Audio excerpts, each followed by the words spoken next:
même dans l'éducation qu'elle nous donne, il y a quelque chose autour de soit une bonne femme, soit une bonne mère, faut te marier, etc. Mais il y a aussi autre chose qui m'imprègne fortement encore jusqu'à aujourd'hui, parce qu'elle est un exemple aussi de femme qui a décidé, et oui, 4 enfants, et je travaille pas, et je parle pas la langue, mais je vais le faire en fait.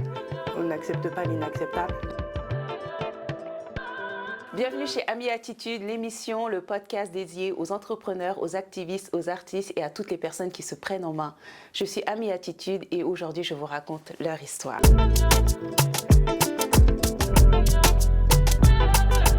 Alors, mon invité du jour, c'est Aminata, une autre Aminata. Ah, on peut faire ça? Une activiste, une entrepreneuse, une femme engagée dans le social. Elle va nous raconter son histoire. Bienvenue à toi, Aminata. Bonjour, merci Ami. Comment ça va? Impeccable, franchement, Impeccable. super bien. Quel Bon. bel accueil. Merci. Alors, je te remercie déjà d'être venue chez moi. Merci pour à ce tout nouveau podcast. Donc voilà, est-ce que tu peux te présenter à toutes les personnes qui vont regarder ce podcast et qui vont te découvrir à travers cette émission?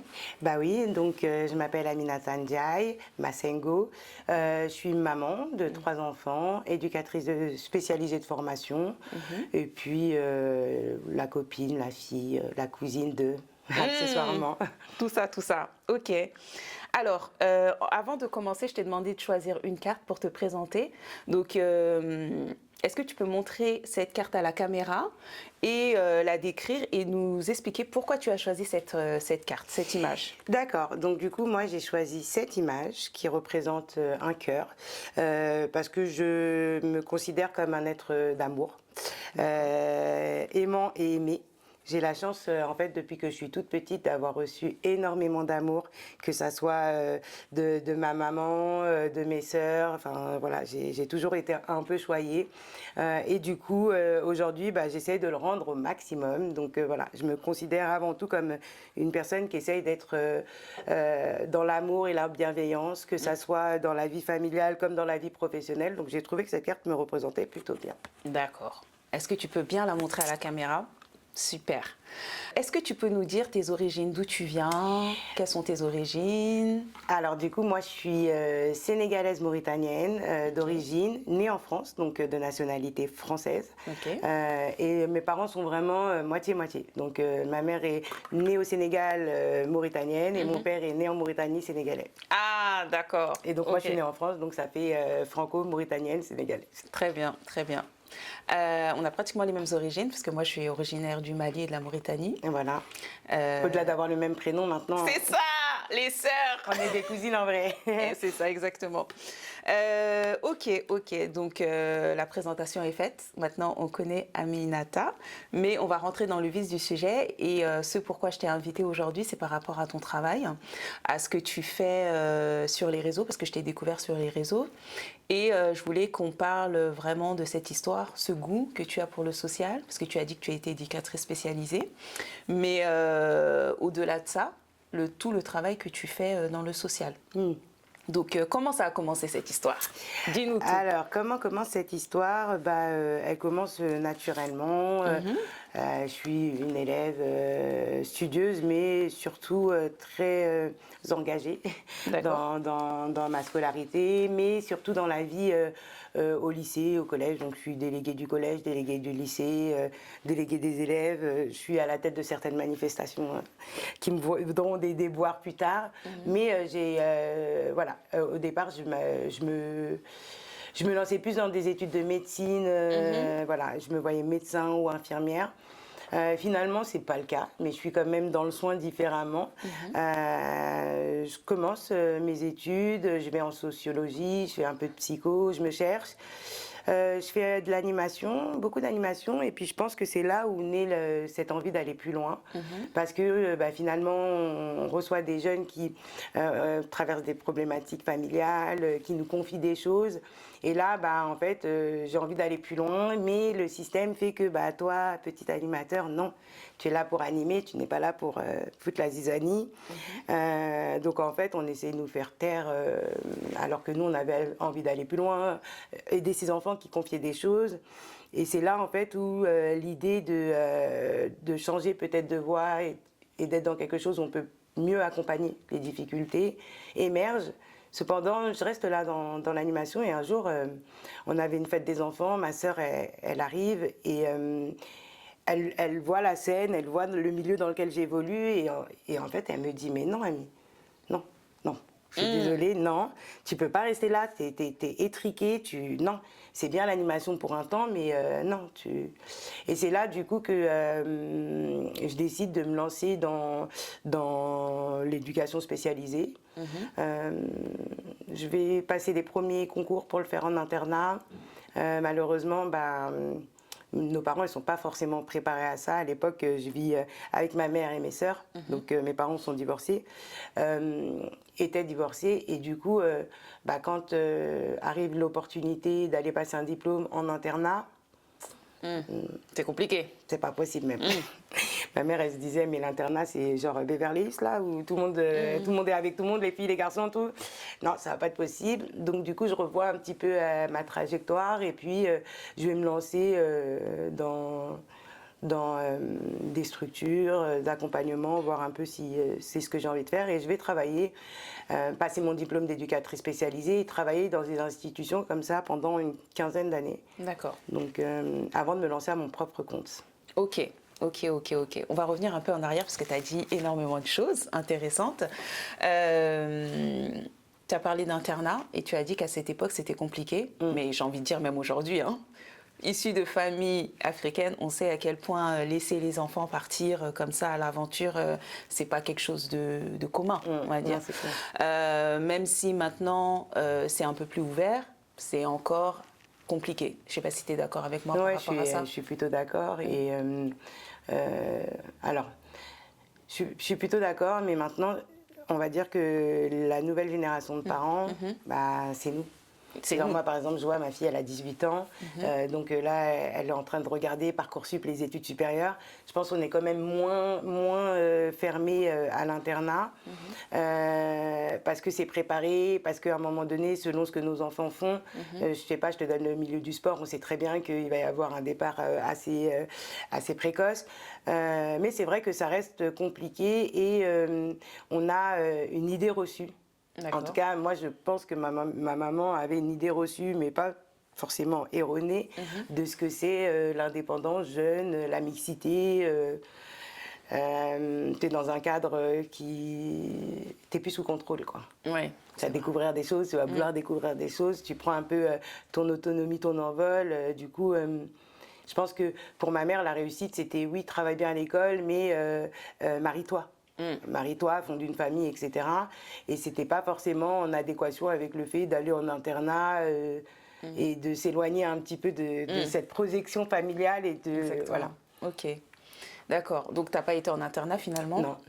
Mais tu as continué quand même tes études. Tu as été en fac de droit, si je ne me trompe pas. J'ai fait une fac sociologie et psycho. Ok. Et puis ensuite, j'ai commencé à travailler. J'ai validé mes acquis par les acquis de l'expérience.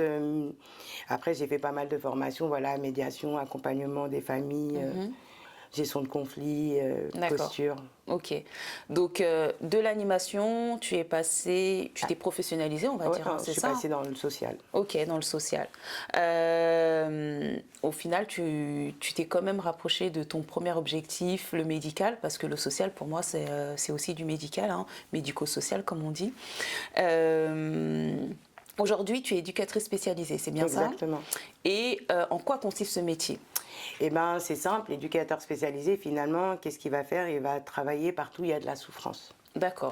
Pour faire un petit raccourci, ça veut dire qu'on peut travailler dans des secteurs bien différents, avec des publics tout à fait différents, dès lors qu'il y a une souffrance, besoin d'un accompagnement.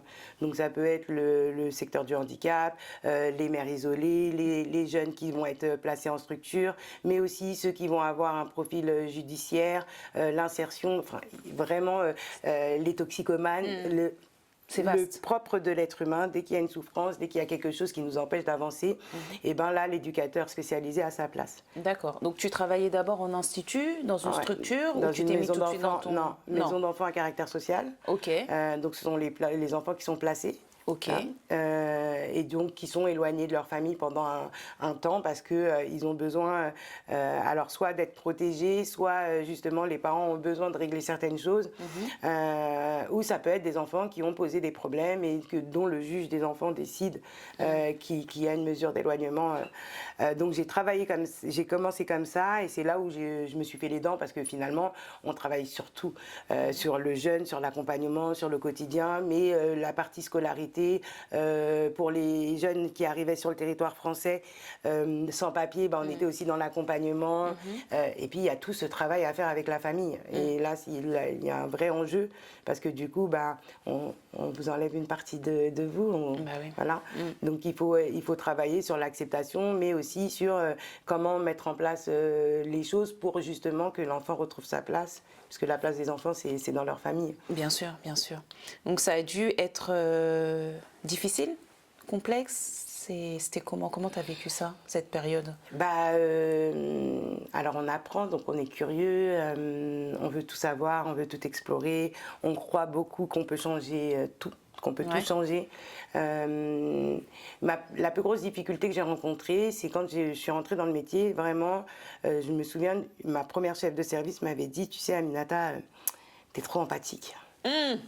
T'es trop empathique, c'est problématique. Et moi, quand j'étais rentrée, je me souviens avoir dit à mes copines, mais trop empathique, ça existe ça? Qui te dit ça? Trop empathique. Bah oui, tu te mets à la place des autres, etc. Je comprenais pas. Et avec les années d'expérience, je comprends maintenant ce qu'elle voulait dire. C'est que si tu te mets trop à la place de la personne que tu accompagnes, si tu prends ses émotions, si tu prends ses souffrances, si tu prends, et ben finalement, tu n'as plus assez de recul. Oui. Et puis tu peux créer l'effet miroir, c'est-à-dire reproduire ce qui s'était mis en place dans sa cellule familiale. Donc maintenant, je le comprends avec le recul et effectivement, il faut faire preuve d'empathie, mais il ne faut pas être dans l'hyper-empathie. Et je pense que c'est là où c'est difficile, mais c'est l'expérience qui t'apprend Donc, aussi. Être empathique, c'est problématique. Vous avez entendu? Ouais. Avant ça, franchement, moi, ça m'a Être trop empathique. C'est être trop empathique, en c'est fait. problématique. Surtout dans les métiers de l'accompagnement, voilà, il faut effectivement l'empathie fait partie du travail et on ne peut pas travailler, je pense, si on n'a pas justement cette sensibilité. Mais d'être trop empathique, ça peut créer des blocages et rendre difficile l'accompagnement. Bien sûr. Mais je pense que c'est quand même indispensable. Je ne sais pas si tu es d'accord avec moi. Il faut quand même avoir ces qualités-là d'empathie, de bienveillance, d'ouverture d'esprit. Bien sûr. Est-ce que pour un métier aussi difficile, en tout cas, moi, je le vois comme ça, parce que je connais ce milieu, il faut faire preuve quand même d'empathie. On peut pas travailler dans des milieux avec des enfants sans avoir ces qualités-là. Je ne sais pas si tu me rejoins par rapport à ça. Je pense que de toute façon, l'empathie, l'insensibilité, l'envie d'aider son prochain sont indispensables dans l'accompagnement, que ce soit des enfants, des familles, des seniors, enfin, tous les publics qu'on peut rencontrer, je pense que c'est indispensable, mais voilà, on reste des professionnels et des fois il faut faire des choix qui sont très difficiles, notamment appuyer sur la nécessité d'éloignement.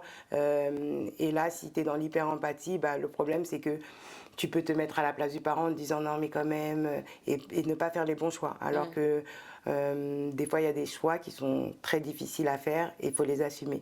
Donc pour les assumer, je pense qu'il faut quand même avoir un minimum de recul et peut-être des fois décaler son empathie parce que je pense qu'on n'a pas la même empathie quand je commence à 20 ans, 23 ans et aujourd'hui à 41 où je suis maman de 3 enfants, forcément l'empathie n'est pas du tout, le curseur n'est pas placé au même endroit. Bien sûr, tu as plus de recul, tu as plus d'expérience. Et puis je suis maman. Et tu es maman, donc ça change tout. Ok, donc j'ai vu que tu as dit que tu es éducatrice spécialisée, mais à ton compte. Maintenant, oui. Donc maintenant, oui. Donc tu passes du côté entrepreneurial. Exactement. Si tu es d'accord avec moi. Ouais. Donc c'est intéressant, on va parler de ça. Qu'est-ce qui t'est dit? Qu'est-ce que tu t'es dit? Je passe du côté salarial où c'est confort quand même. Ouais, très confort. C'est confort, en même temps c'est bien. Parce que tout le monde n'est pas fait pour l'entrepreneuriat, ça il faut le dire aussi. Donc on va parler de ça. Qu'est-ce qui s'est passé là, Ami? Faut nous dire. En tout cas, c'est clair qu'il s'est passé quelque chose. Moi, j'ai été fonctionnaire pendant 22 ans, donc c'est pas 22 que ans. du salariat, c'est du fonctionnariat. Ah oui, c'est une Donc autre, c'est une autre étape. Bah ouais, c'est qu'on est autre bien level. installé dans, on est bien installé dans. Fonctionnaire avant là. Exactement. T'es bien installé dans ton poste. Ça veut dire Si que t'es t'es fonctionnaire, vraiment à l'abri. t'es titulaire. C'est Titulaire. même un diplôme. Ouais, c'est ça. Être titulaire, c'est un diplôme. Bon, c'est un titulaire de la fonction publique. Moi, je trouve quand même qu'entre le moment où j'étais fonctionnaire et vers la fin, en tout cas le moment où je décide de quitter la fonction publique, on n'est pas sur le même statut. C'est-à-dire qu'avant, c'était vraiment une zone de confort. Voilà, tu as la sécurité de l'emploi, certes, mais tu avais plein de facilités, des accès au crédit qui étaient facilités, etc. Tu arrivais fonctionnaire, c'était. Le Graal. Aujourd'hui, c'est pas du tout la même chose. Bien sûr. Aujourd'hui, on est face à des collectivités qui détournent 9 heures. Donc, en fait, cette sûreté, cette tranquillité, tu l'as moins. On est dans l'institution, donc quand on est dans l'accompagnement de la personne, des fois, c'est difficile parce qu'on est catégorisé comme un peu hors sol par rapport aux réalités des gens. Et puis on est fait pour fonctionner. C'est-à-dire qu'il y a une direction politique, il y a une direction il y a des chefs d'orchestre, et puis toi, tu es là pour faire fonctionner la machine. Tu n'es pas forcément là pour te révolutionner selon les postes que tu as. Donc après, c'est vrai qu'avec les années, j'ai évolué dans la fonction publique en étant éducateur spécialisé. Tu es un cadre A, donc ok. Sauf que moi, je me sentais un peu étriquée dans ce costume de fonctionnaire et j'avais envie d'aller plus loin. Et surtout, le constat, c'est qu'en ayant travaillé dans la fonction publique et dans d'autres institutions privées, tu te rends très vite compte qu'il manque quelque chose entre le besoin des usagers et ta capacité à agir en étant l'institution. Donc, avec le temps, je me suis dit, j'ai envie d'être le trait d'union entre les institutions et les familles. Et du coup, ça, c'était plus possible de le faire sur le poste que j'occupais. Et donc, vient l'idée de Soparks. Mais on commence d'abord par l'associatif, on va vérifier notre offre, on va rencontrer les publics. Et puis, tout doucement, ça chemine. Et là, on se dit, OK, on se lance. Par contre, ça fait peur. Faut pas se mentir. C'est difficile. En France, on n'a pas ce mindset d'entrepreneur. C'est tout nouveau.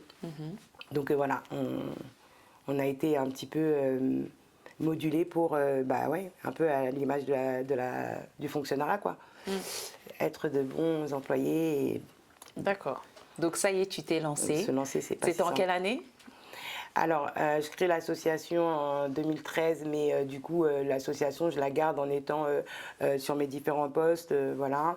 Alors non, peut-être que je me suis mal exprimée. Mais à quel moment tu t'es dit, je passe du côté salarial où tu as fait tant d'années à ton compte? En 2020, ça commence vraiment à mûrir. Je commence vraiment à me dire, à regarder, à me former, à faire des formations. C'est quoi créer une entreprise, les personas, machin, etc. La cible, tout ce que tu sais déjà. Et puis en 2021, ça y est. Je commence à étouffer et puis je vois que mon offre, elle a du potentiel. Donc là, du coup, ça devient tout de suite plus concret. D'accord. Tu es un peu pressé. Ce qui te ralentit, c'est tes responsabilités. Bon, voilà, j'ai 3 filles, 3 ados, j'ai une maison. Voilà, donc tu te dis, OK, je saute, mais du coup, est-ce que je suis sûre d'atterrir sur mes pattes? Et puis en 2022, j'obtiens une rupture conventionnelle. Et là, tout le monde me dit, mais qu'est-ce qui ne va pas là-haut, là? Anne, ça va pas ou quoi? Mets-toi en dispo. Pourquoi la rupture conventionnelle? C'est trop brutal. C'est brutal. Et là, je me dis, je crois. Je crois en moi, je crois en mon potentiel, je crois en ma capacité de faire les choses. Et de toute façon, même si je peux être obtus, je sais aussi que si demain je dois retourner travailler parce que l'avenir de ma famille ou de mes enfants en dépend, je retournerai travailler sans aucune fierté. Donc, je pense que c'est ça. Et du coup, je me lance. Ok. Vous avez entendu? Mais je flippe, hein. Tu flippes quand même et tu te lances. Il faut flipper parce que si on n'a pas comment on dit ça? Aide-moi. Cette audace. Voilà, cette audace, et on fait rien en fait.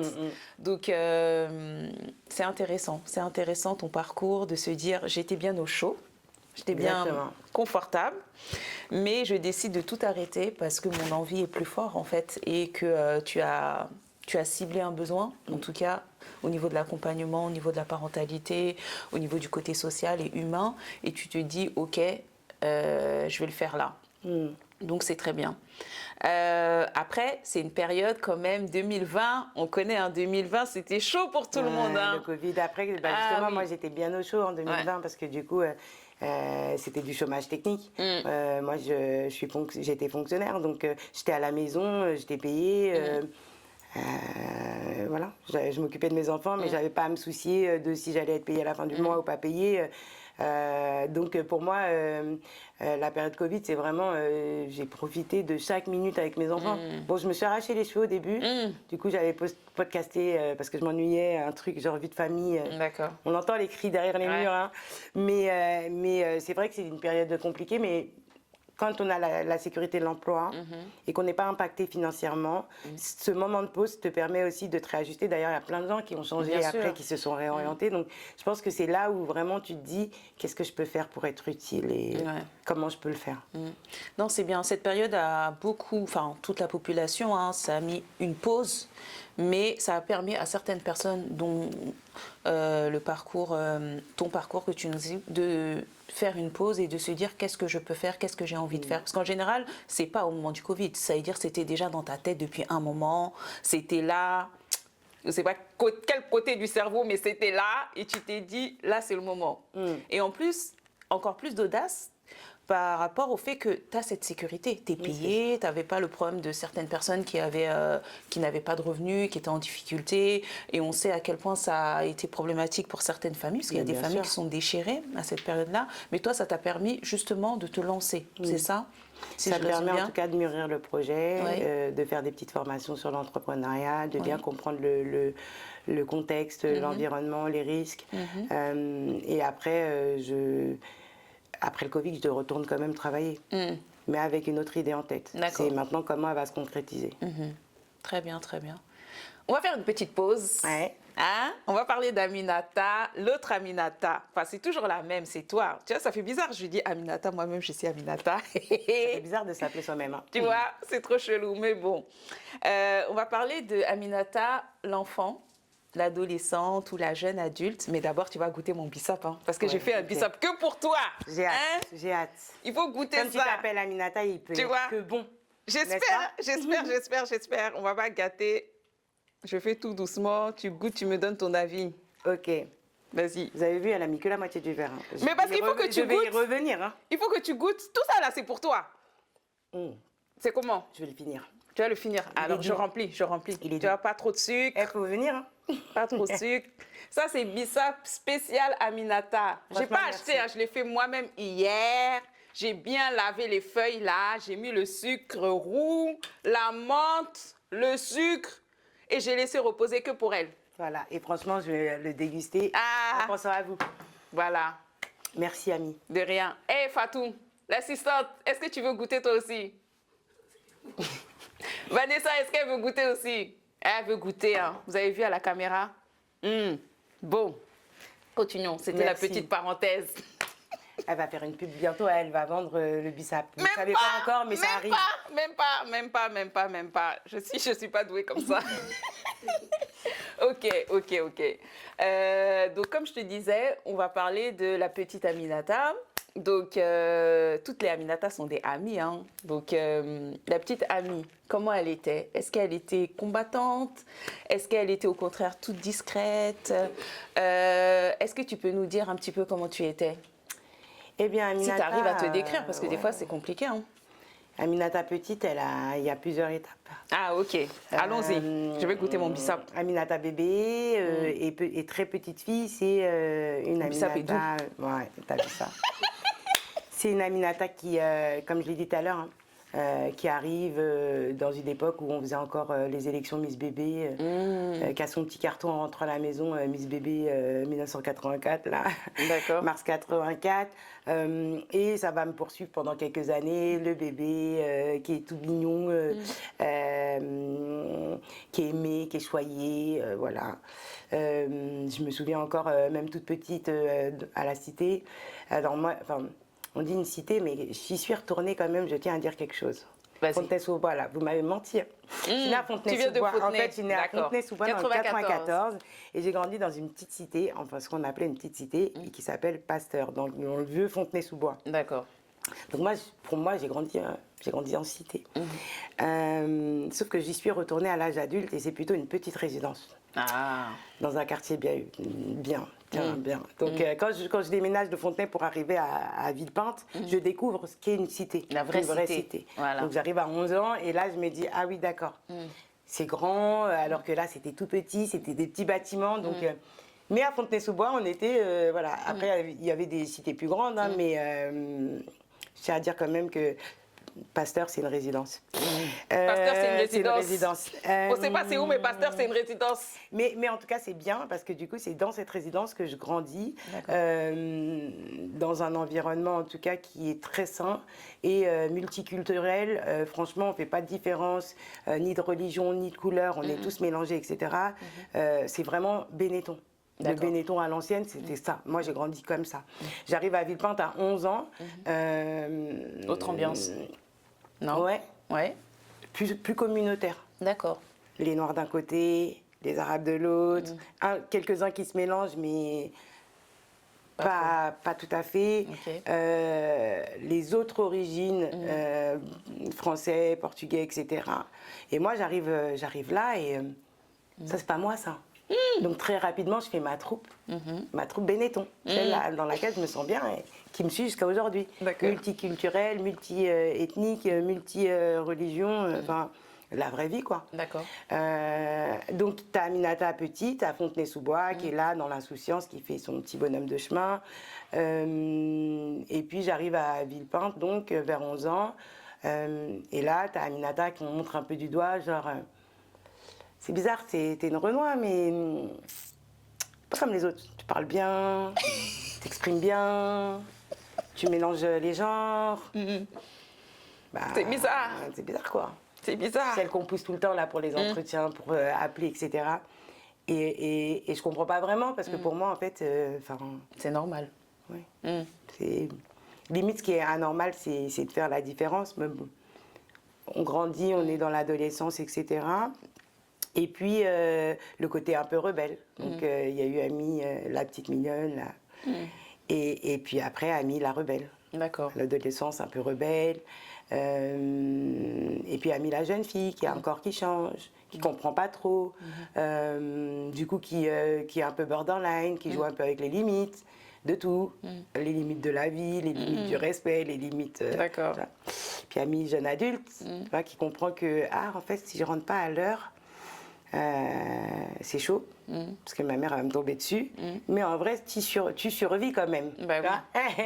Alors que pendant très longtemps, tu pensais que si tu respectais pas les règles, tu vois, chez nous, c'était tu te couches à 8h30. Enfin, voilà. Tout le monde était dehors à la cité, jouait. Moi, j'étais par la fenêtre, je suppliais ma mère de descendre. Elle me disait, mais jamais de la vie. Je dis, mais tout le monde est dehors, mais t'es pas l'enfant de tout le monde. En fait, tu restes là. J'avais pas le droit de traverser, c'était une cité qui était divisée par une route. Et moi, je devais rester que du côté de ma cité. Ouais. Et la même cité, en fait, qui était juste divisée par une route, j'avais pas le droit de traverser. C'est-à-dire, quand on était dehors, quand ça traversait, moi, je devais m'arrêter devant... Tu sais, tout le monde dit, mais Ami, tu fais quoi? Et toi, t'es là, t'es statique. Non, mais en fait, j'ai oublié un truc. Non, mais attendez, je reviens. Non, mais... Mais tu étais respectueuse quand même. Oui, pendant très longtemps, mais après j'ai traversé et j'ai vu que je n'étais pas morte. D'accord. J'ai vu que ma mère allait râler, mais que, tu vois, et du coup je commençais à traverser en prenant de l'âge. Mais voilà, ma mère c'était la main de fer dans le gant de velours, quoi. Et puis on a envoyé toutes les copines, tous les copains frapper. S'il vous plaît, Ami, elle peut sortir? Non. Et moi je tournais comme ça. Mais c'est ce qu'on appelle le cadre. Elle a posé son cadre. Donc j'ai été un petit peu bousculer le cadre. Et puis après, sinon, oui, pas forcément problématique.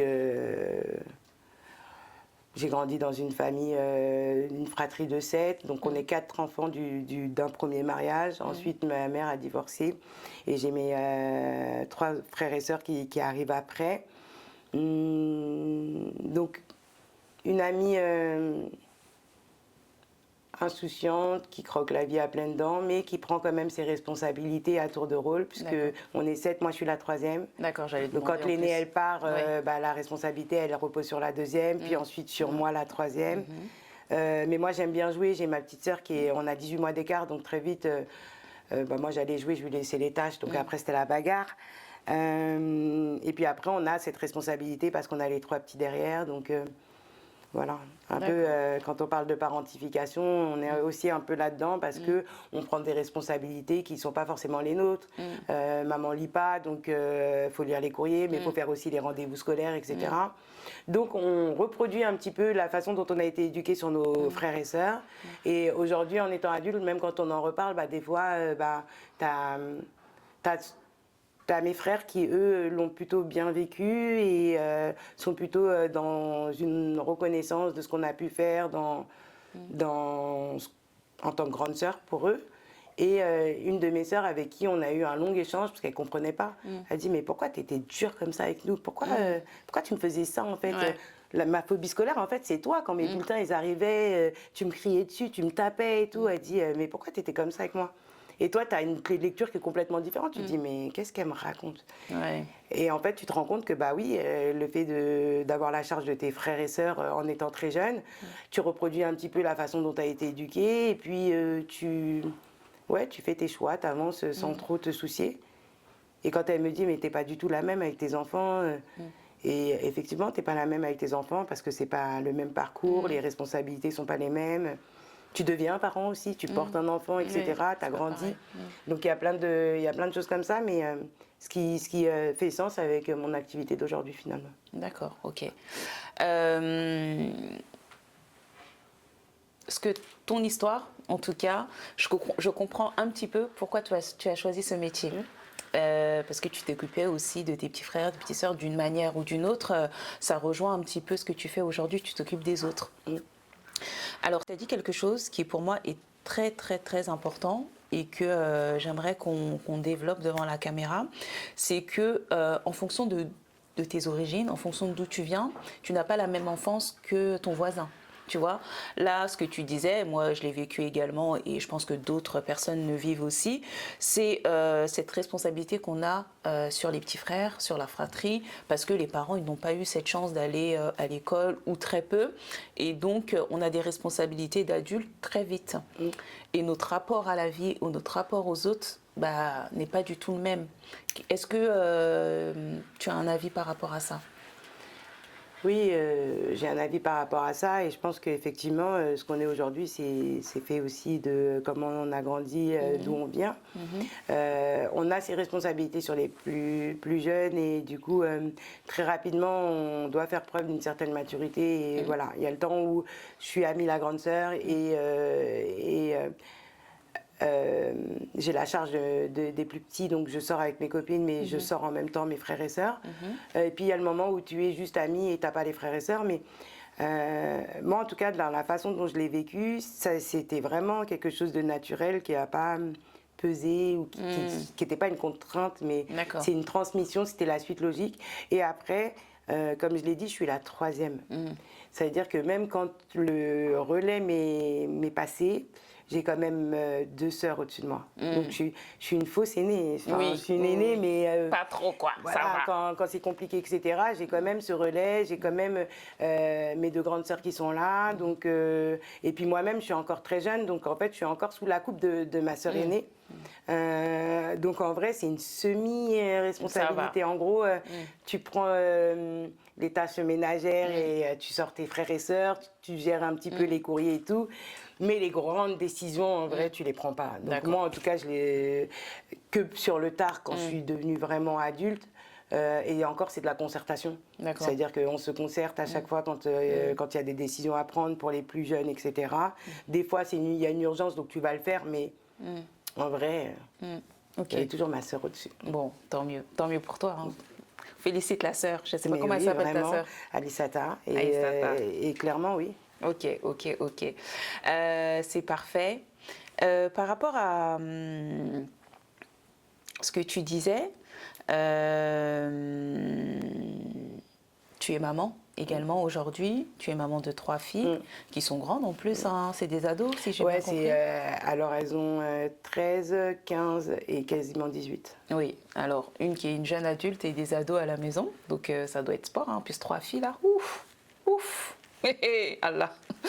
Je dis ça parce que j'ai une fille et c'est sport. À quel âge? Elle est petite, elle a 5 ans, mais j'ai un ado de 14 ans et lui, il est calme. Franchement, rien à dire. Bon. Petite parenthèse, est-ce que tu élèves tes filles comme tu as été élevée? Quand je dis comme tu as été élevé, c'est impossible, mais en tout cas, est-ce que tu t'approches de l'éducation que tu as eue? Parce que tu vois, quand tu disais, quand tu expliquais un peu ton parcours, le cadre que tu avais, que ta mère imposait, aujourd'hui, comment toi tu fais avec tes filles? Alors, forcément, il y a des choses que je transmets de mon éducation, mais je les élève pas du tout. Enfin, je dirais pas du tout, mais je les élève pas comme j'ai été éduquée pour des raisons diverses et variées. Mais déjà, je suis un couple mixte. Je suis en D'accord. couple mixte. Ok. C'est-à-dire que moi, je suis sénégalaise, mauritanienne, et mon mari, il est congolais de Brazzaville. D'accord. Mix dans les pays, mix dans les religions. C'est-à-dire que lui, aujourd'hui, il est reconverti, mais on n'a pas reconverti toute sa famille. Donc déjà, il y a Bien une sûr. mixité ethnique, mais il y a aussi une mixité religieuse. Il y a 2 dialectes. Donc, moi, la façon dont j'ai été éduquée dès le berceau, c'est on m'a parlé en peul. J'ai grandi avec le français, le peul, les traditions, la religion musulmane, etc. Là, quand moi je deviens maman, bah, je sais pas trop. Je sais pas trop si je peux leur parler en peul tout de suite et que ça va pas exclure mon mari. Je suis pas sûre. Alors, pour la religion, nous, on était au clair dès le départ, on avait déjà discuté de ce qu'on voulait, mais n'empêche qu'on a conscience, en ayant des enfants dans la mixité, que tôt ou tard, ils ont quand même leur mot à dire, ils ont le choix, parce Bien qu'ils sûr. viennent d'une famille où il y a 2 religions. Donc, on est dans l'apprentissage de la religion musulmane, mais on fait très attention à leur apporter assez de billes pour que si demain elle décide de suivre la religion des aïeux du côté de mon mari, qu'elle soit pas en marge. Et ça, du coup, déjà, c'est un choix qui est un peu audacieux dans le sens où moi, j'ai été éduquée avec bah, ton premier rôle, c'est d'éduquer ton enfant dans la religion, la transmission, etc. Donc, on le fait. Oui. Mais on a quand même en tête qu'elles, quand elles naissent, elles ne choisissent pas et que, du coup, elles vont grandir, elles évoluent dans les 2 milieux. Donc, voilà. Moi, j'espère D'accord. qu'elles suivent, la religion en laquelle je crois. Pour l'instant, c'est le cas. Mais n'empêche qu'on ne se ferme pas les portes en se disant que tout est possible et qu'à un moment donné, quand elles ont l'âge de choisir, c'est à elles de faire leur choix. Donc déjà de par là, c'est pas tout à fait la même éducation. Et puis après, effectivement, Afrique de l'Est, Afrique de l'Ouest et Afrique centrale, il y a des choses qui sont aussi différentes dans l'éducation. Nous, on va mettre l'accent sur la réussite. Moi, pour ma mère, c'était travaille bien à l'école, va chercher ton bac. Mais c'est surtout sois polie, sois respectueuse, prie. Et voilà, quand les gens ils arrivent, quand on dit ton enfant il est bien élevé parce qu'il est poli, parce qu'il respecte, etc. Le côté Congo, Centrafrique, il y a un accent sur l'éducation qui est encore différent, sur même l'habillement, c'est des trucs tout bêtes, mais voilà, il y a des choses sur lesquelles ils appuient éducativement parlant, qui sont peut-être une petite faiblesse du côté Westaf, notamment sur la scolarité, l'éducation, etc. C'est pas tout à fait pareil. Donc déjà, de par la mixité de notre couple, on a forcément une ouverture beaucoup plus élargie dans l'éducation de nos enfants. Mais n'empêche qu'on transmet, oui, on transmet les valeurs qui nous ont été transmises, des principes.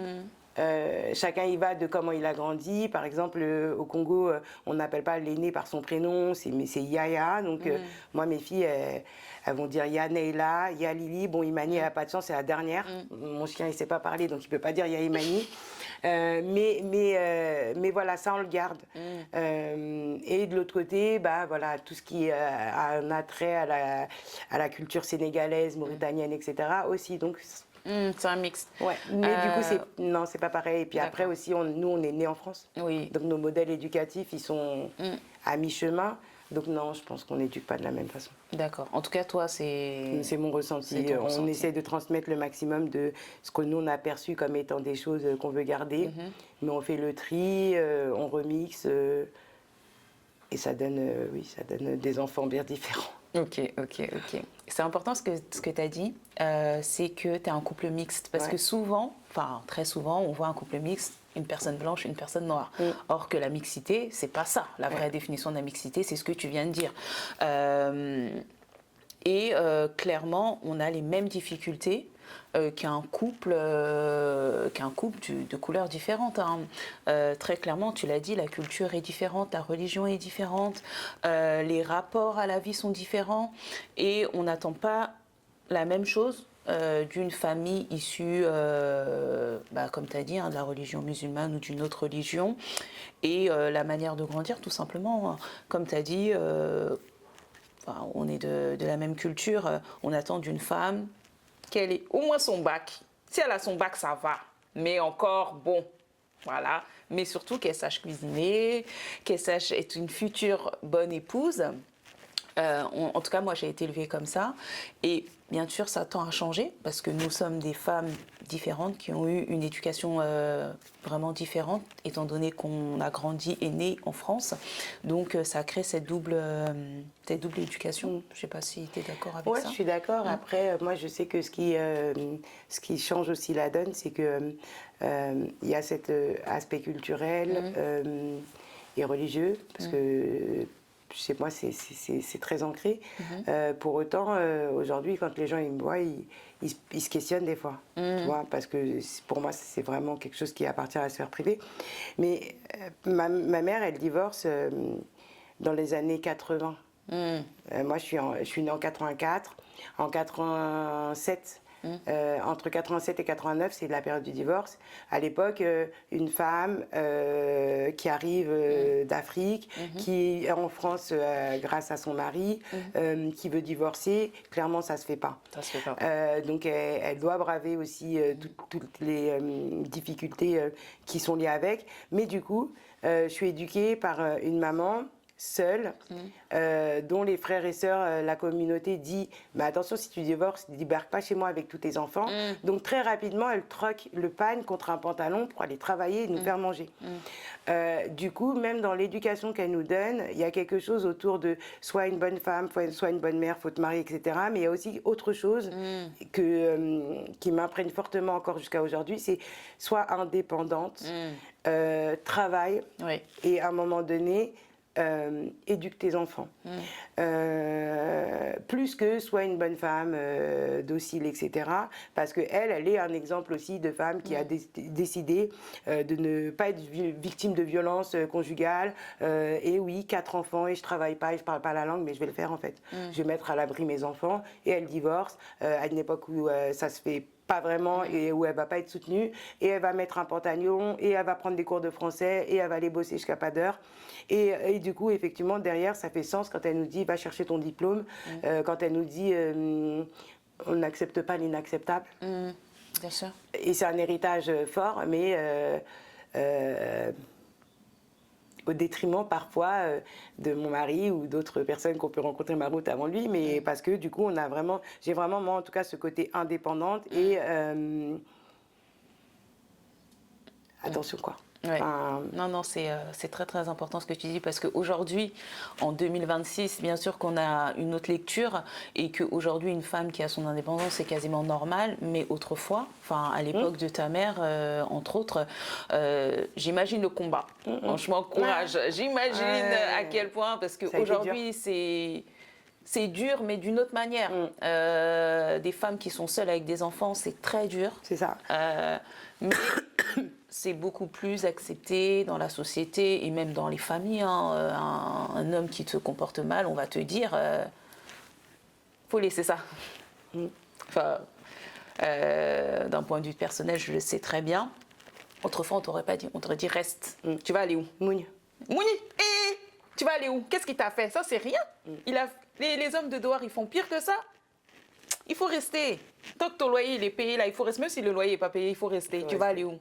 Tu vas aller où? Qui va te prendre avec tes bagages là? Qui va te prendre? T'as 1, 2, 3 bagages, qui va te prendre? Aujourd'hui, on ne te dit pas ça. Non. Même en Afrique, on ne te dit pas ça. Clairement, à ce niveau-là, ça a bien évolué, heureusement. Dieu Il y a encore merci. des progrès à faire, mais Oui. ça évolue. Il y a toujours des progrès à faire hein, et nous sommes là pour ça. Ok, donc Aminata, j'ai une question pour toi. Est-ce que tu as un mentor, une personne qui t'influence dans la vie, au quotidien ou pas du tout, mais en tout cas quelqu'un qui t'a beaucoup inspiré et tu prends son exemple pour avancer dans ta vie? Oh, j'ai des mentors. Des mentors, Ouais. ok, vas-y. En premier lieu, ma sœur, ma Ta grande sœur, sœur. ok. Celle que tu as dit tout à l'heure. Alisata, Ouais.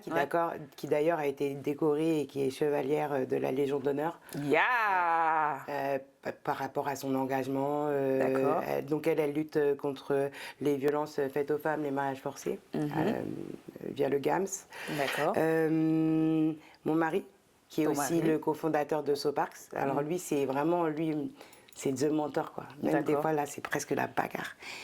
Parce qu'il est perfectionniste, parce que c'est mon gilet pare-balles, parce que il est dans l'observation, parce que il prépare le terrain tout le temps. Et du coup, c'est mon garde-fou, mais c'est aussi celui qui me tempère. C'est celui qui est à côté de moi quand on prépare une intervention, quand il y a le stress, etc. Donc lui, voilà. Et puis, il a une vision. C'est quelqu'un qui a des valeurs et une vision.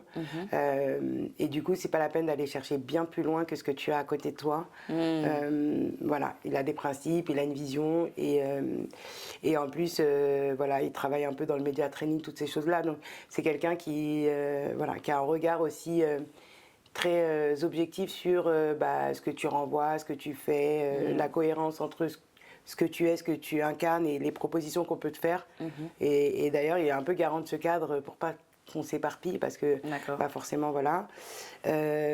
Après, c'est pas vraiment un mentor, mais Soparks, c'est inspiré de Rosa Parks. Voilà. D'où ce nom. Ouais, d'où le nom Soparks. C'est personne ne doit rester à l'arrêt, ça c'est mon slogan. Et pourquoi? Parce qu'un jour, cette femme, elle décide de pas s'asseoir à l'arrière du bus. Et à ce moment-là, elle n'a pas la volonté de changer les choses ou de changer le monde. Et pour autant, par cet acte, elle va changer la facette du monde. Et l'idée, c'est de se dire, on est les seuls à être conscients de notre potentiel et on est les seuls à savoir si on veut être le chauffeur, le passager du milieu ou celui de derrière. Et on est OK avec ça. Donc voilà, après forcément, hein, tu rencontres des personnes. Moi, j'ai rencontré Ouri ou encore Gwenola, qui sont des personnes qui dans leur profil et dans ce qu'elles mettent en place, ce sont des exemples et des mentors. Ces personnes ressources aussi. D'accord. Mais ouais, il y en a plein en fait. Ok, il y en a plein. Mais c'est vraiment. Mais principalement, c'est vrai que ma sœur et mon mari restent les meilleurs mentors. Et en plus, je suis quelqu'un qui suis assez dans la confrontation et je suis un peu cashback aussi. Je suis têtue. Et du coup, ce sont des personnes qui savent me prendre et que je vais écouter parce que j'ai aucun doute sur leur bienveillance et sur le fait que ce soit objectif. Quand tu me dis que c'est nul, c'est constaté que ça ne doit pas être loin du nul. Ok, parfait. D'accord. Donc, tu as mis en avant ta sœur, ton mari et d'autres personnes qui sont autour de toi. Tu es une femme amoureuse, hein? Elle aime son mari. Est-ce que vous avez vu ça? Même plus que moi encore. Donc, même plus que toi? Imagine. Waouh. Ok. Donc maintenant, on va parler de ton association SoPark parce qu'on a beaucoup développé sur ton parcours de vie, sur ton histoire, sur ton enfance, sur la culture aussi, hein, à travers la discussion. Mais ton association, qu'est-ce que c'est, SoPark? Est-ce que tu peux développer cette partie-là?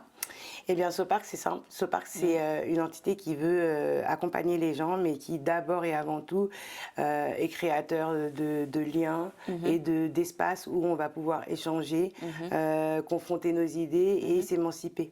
Du coup, on travaille sur 4 axes, l'éducation, la citoyenneté, la parentalité et l'insertion.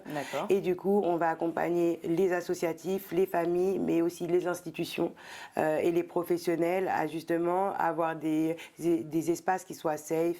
La bienveillance, c'est pas juste un mot, le respect, c'est pas juste un mot, c'est comment on l'incarne, c'est comment on va vers les publics, comment on donne le respect aux gens, qu'ils soient jeunes ou moins jeunes, qui sont en difficulté ou pas, comment à un moment donné, avec humilité, tu te dis, je me place à côté de toi pour t'accompagner sur un instant T, je ne suis pas là pour faire à ta place, pas là pour juger, et puis la personne, en fait, elle a les ressources. C'est juste qu'il faut préparer le terrain pour qu'ils soient capables de voir le diamant qu'ils sont. D'accord. Donc c'est toi qui as créé cette association? Alors j'ai créé l'association à l'époque avec mon mari. Oui. J'ai presque peur de le dire maintenant que tu dis Non, ça. on sait. Non, et une amie à moi. Donc vous êtes 3 sur le projet? Au départ, on était 3. On s'était dit, voilà, on a envie d'un bus qui sillonne un peu les quartiers, qui va à la rencontre des habitants et qui va proposer, voilà, tu cherches quoi? Ouais, moi je galère, je cherche un boulot. Bah hop, dans le bus, tu as des ordinateurs, etc. Tu déploies. Ok, on fait ensemble.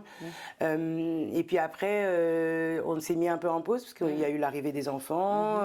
On a été chercher chacun nos diplômes, etc. Et puis on a relancé en 2020. Et là, du coup, on se dit, ok, on a quelque chose qui fonctionne, on a aussi une expertise, on a été chercher des diplômes, on a une expérience terrain. Donc là, maintenant, on se dit, ok, c'est parti. Et donc, on va proposer nos offres aux différentes collectivités, préfectures, régions. D'accord. Et on fait un peu toute la France. Ok, c'est super. Donc j'imagine, comme n'importe quelle personne, hein, que tu as eu des échecs ou des obstacles, des difficultés. C'est le propre du métier, hein, donc c'est important aussi de le souligner. Et pour ça, je t'ai demandé de choisir une seconde carte. Est-ce que tu peux montrer la carte à la caméra, nous la décrire et expliquer ce choix? Alors j'ai pris cette carte. Très belle carte. Ouais, pour plein de choses différentes. En fait, c'est quelqu'un qui se tient le visage et il y a plein de couleurs différentes. Et finalement, moi, je dirais que les obstacles qu'on rencontre, c'est de trouver l'équilibre entre ce qu'on est nous de façon intrinsèque, le professionnel qu'on est et à quoi on aspire.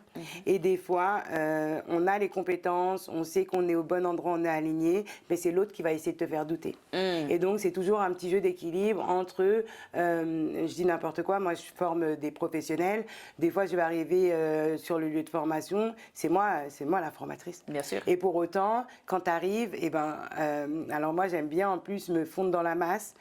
Donc quand j'arrive, j'ai pas de posture, je me mets pas forcément à un endroit stratégique pour que tu me repères en tant que formatrice, mais je suis comme toi. On vient d'arriver, donc on va prendre le café en même temps, on va discuter, je vais prendre la température, discuter avec tout le monde. Et du coup, quand la formation commence et que je me mets, on me dit « Ah ouais, ok, d'accord ». Donc en fait, c'est comme si, quelle que soit ton expertise, quel que soit ton savoir, de par ce qu'on est, déjà il faut soit trouver en fait, gagner le crédit des autres, alors qu'en fait j'ai pas besoin d'avoir une posture, j'ai pas besoin d'être en tailleur, j'ai pas besoin de me mettre derrière le bureau pour que tu comprennes que c'est moi qui vais te former, mais par le faire, je vais te montrer que mon expertise je l'ai. Mais du coup, ça demande quand même, voilà. Après, la deuxième chose, c'est que je suis sur l'axe de la parentalité, et là c'est pareil. Oui. Quand on est sur nos communautés, ça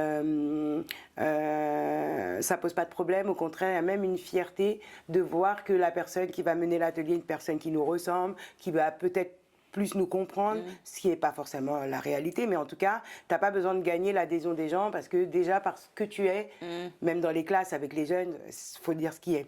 Aujourd'hui, le fait d'arriver et d'être, c'est une richesse d'être issu de l'immigration, c'est une force et on perd moins de temps quand on est en intervention parce que déjà, on n'a pas besoin de se faire vérifier. Voilà, il y a quelque chose autour de ça, mais en contrepartie, chez Soparts, on essaie de toucher toutes les familles, quelle que soit l'ethnie, la culture, la religion, etc.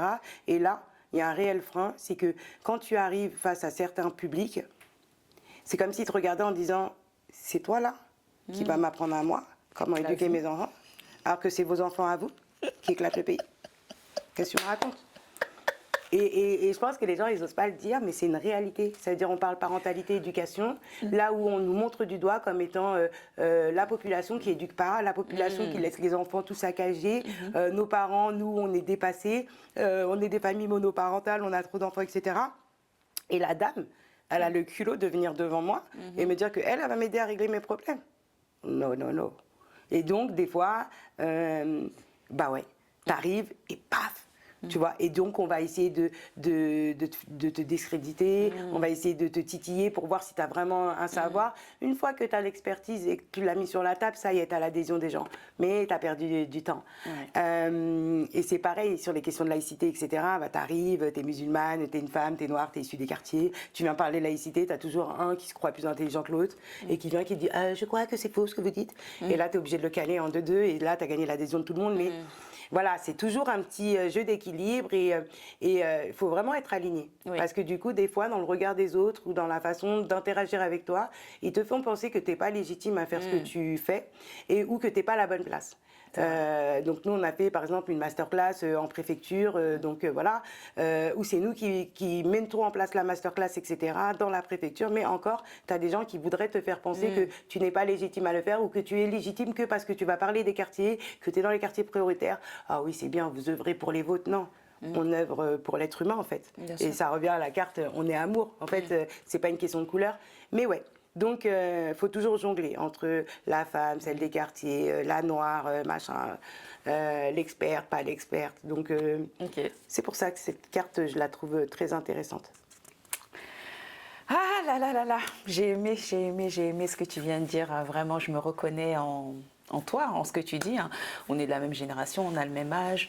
Je pense qu'on a vécu un peu les mêmes problématiques. On est jumelles, on nous l'avait caché. Ah, on est jumelles, bien sûr. Regardez ça, regardez ça. On nous l'avait caché. Exactement. Et en plus, ce que tu viens de dire, c'est exactement ça. C'est que déjà, premièrement, tu es une femme noire. Tu es une femme noire compétente et tu es une femme noire qui ne fait pas son âge. Donc forcément, et je peux continuer au travers de cette liste-là, tu n'es pas légitime de par ces critères-là. En tout cas, on essaye de te faire croire que tu n'es pas légitime. Très bien. Et tu m'as corrigé, ça c'est bien. On essaye de te faire croire que tu n'es pas légitime. Or, tu es légitime. Tu as le diplôme, tu as les compétences. Et encore, je dis diplôme, mais tu aurais pu ne pas l'avoir et être quand même légitime et être quand même compétente. Et on essaye de te mettre à un endroit qui n'est pas forcément celui que tu décides ou n'est pas forcément celui que tu souhaites. Mais de par ton expérience, de par ton verbe aussi, ta manière de parler, là tu les fais taire. Et de la meilleure des manières. En tout cas, c'est mon avis, bien sûr, ça n'engage que moi de dire ça, mais bon, voilà quoi. On arrive à la fin, Amy.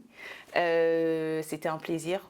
Merci de t'accueillir chez moi. Partagé. Vraiment une très belle rencontre. J'ai apprécié ce moment, cet échange. Ton mot de fin. Attends, avant, parce que l'émission s'appelle Amy Attitude. T'as capté? Attitude. Attitude. Tout est une question d'attitude ici chez moi. Donc il faut que tu réfléchisses à ton mot de fin. Quelle est ton attitude? Qu'est-ce que tu as envie de transmettre à la génération, à cette nouvelle génération? Quel message tu souhaites transmettre? Soyez conscient, en fait, faut être conscient de son potentiel et de ses capacités à agir.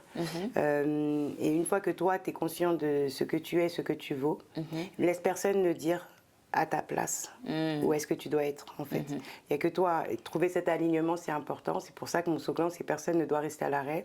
Mais quand je dis personne ne doit rester à l'arrêt, des fois c'est important de s'arrêter pour faire une introspection, mais en fait tu es quand même en train de cheminer. Par contre ce qui est le plus important pour moi, c'est ne laisse pas les autres dire où est ta place et quelle est ta compétence ou pas. Très bien. Ton mot de fin? Ouais, croire en soi et il faut y aller. Et surtout, pour moi, le but ultime, c'est d'essayer d'être une bonne personne. Très bien, très bien, très bien. Ce sera ton mot de fin? Ce sera mon mot de fin. Ok, c'était Amy Attitude, parce qu'avec moi, tout est une question d'attitude. Retrouvez-la sur ses réseaux, tout sera annoté. Amy Sopark. Exactement. Sur Instagram, LinkedIn, Facebook. Quoi d'autre? TikTok, mais je ne suis pas très active. C'est un peu vieille, hein. En fait, partout. Et il ne faut pas dire ça ici. Hein. Qui est vieille ici, là? Site internet, sinon. Site internet, YouTube aussi. Elle n'a pas parlé de YouTube, mais on la retrouve sur YouTube. Elle est aussi à la radio. Quelle radio? Ah ouais, Mon Paris FM, donc 2 podcasts sur la parentalité. 2 podcasts sur la parentalité. Elle veut se sous-estimer, mais moi, là, si j'ai repéré la fille, là, c'est pas pour rien. Hein? Regardez-moi ce potentiel. Bon, Ami, merci à toi. Merci à toi, Ami. Suivez-nous, partagez, commentez et surtout restez connectés. Parce que chez Ami Attitude, là, c'est comment? C'est doux. C'est doux, les bissap, c'est doux.